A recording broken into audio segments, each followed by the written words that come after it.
What are you afraid to do? If you had asked me that question in 2008, my answer would have been damn near everything. I was one of those people that had to have her friends come out and meet her in the parking lot because I was afraid to walk into a restaurant by myself. I was one of those people that avoided going to parties because I was afraid to talk to strangers. And I was one of those people that would not have gotten up and spoken in front of a group of people if you paid me $1 million. And now I hope someone will.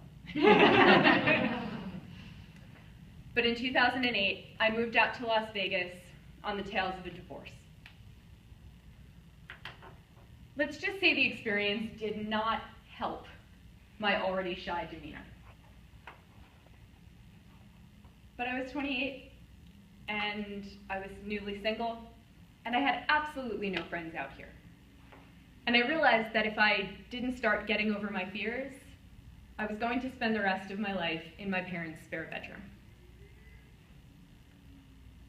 So I started going into restaurants and eating by myself.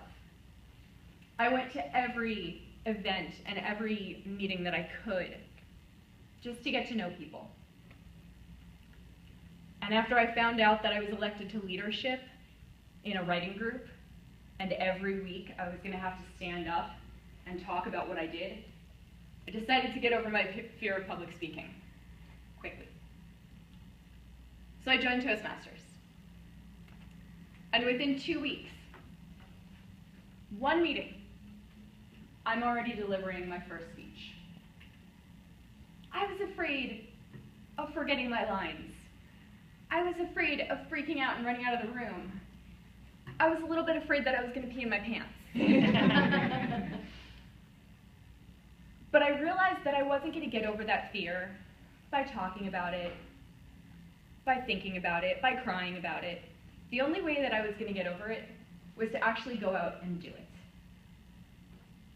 I'm not going to say that my fear went away after the first speech or after the 20th. But slowly it started to subside. Cut to 7 years later. I spend a week in Costa Rica at a surf and yoga camp. It's amazing. It's 7 days of healthy eating, 2 yoga classes a day. Yes, this actually sounds like fun to me. And the best part was exploring just the amazing nature of Costa Rica. Our first adventure was a forest canopy zipline tour. We hooked into a big cable that was strung between trees and sailed hundreds of feet over the forest floor. There was dense foliage that we went through. There were monkeys leaping between the trees. It was breathtaking. And about halfway through, we unhooked our safety equipment, put our helmets aside, and we hiked up to the top of a cliff. And I looked over that cliff, and I saw my biggest fear.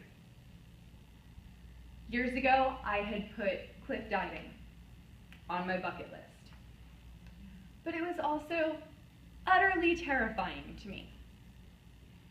Not because of the heights, not because of the jumping. I actually jump out of perfectly good airplanes, as my dad calls them, on a semi-regular basis. So that wasn't scary to me. It was what I was jumping into that was terrifying. I have this weird relationship with water. I love it. I'm drawn to it. I find no better peace or calmness than sitting on the beach and watching the ocean. But at the same time, it scares the hell out of me. And I go into the water and I'm fine, right up until it hits my face. And as soon as my face is submerged, even if I have full control over the situation, the panic attacks start. So as I looked over that cliff, I didn't see the jump, I didn't hear the maternal words in my head going, "If all of your friends jumped off a cliff, would you?"